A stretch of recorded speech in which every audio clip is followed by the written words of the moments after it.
Hi everyone, I wanted to talk to you today about a topic that I don't cover a lot of, and that's rest and Shavasana in particular. Why is it that Shavasana can be really difficult for us to prioritize?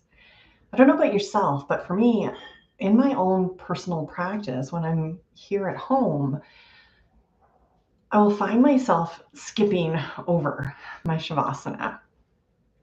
Or at the gym, there's days where I skip over the stretch after my workout, just to kind of deal with it another day.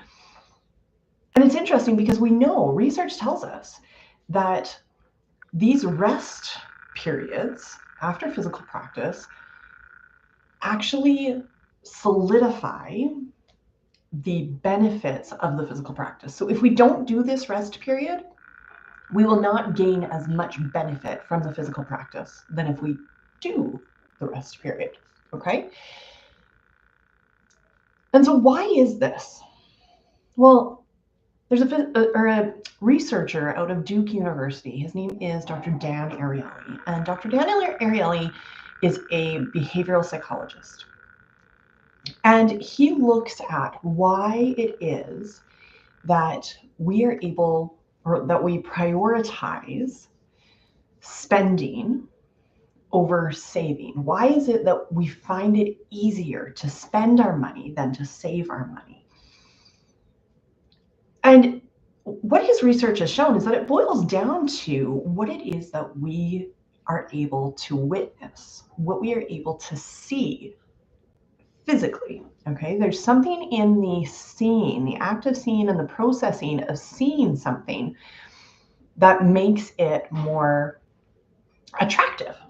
Okay, and so when you go and you buy that fancy coffee, as opposed to not buying the fancy coffee and saving your $5, $6, whatever it is, there is a cost benefit that you need to wage for yourself. And so the same thing happens in our physical practices. We can apply this concept to ourselves in our physical practices, where we look at the rest practice, the practice of like relaxing, laying still, doing literally nothing. And it's really hard for us to witness the benefits of that. It is a long time that it takes for us to actually understand deeply that the benefit is there. Same with saving our money, right? Same concept.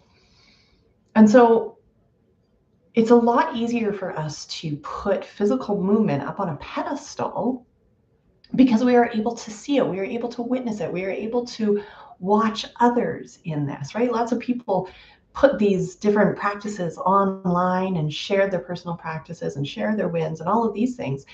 But how often do we observe and witness someone resting? And how many likes does that post get? And how many comments and interactions? It's not the same. So it's something that I'm throwing out here for you to take a look at in your own practice. We know that taking rest after a physical practice has lots of benefits. We know that the body is able to recover. So muscles are able to recover quicker when we take periods of rest. We know that our learning integration is much better when we take these periods of rest. And we know that the nervous system is able to regulate better when we take these periods of rest. The research is there and we feel it in our own bodies. And yet, we tend to skip past it sometimes. So how does that land for you? Do you prioritize rest or do you prioritize the physical practice? Where do you land on that? And I'm not saying one is wrong and the other is right. I'm just saying that we need to maybe prioritize rest a little bit more. There are going to be days where rest has to go off to the side.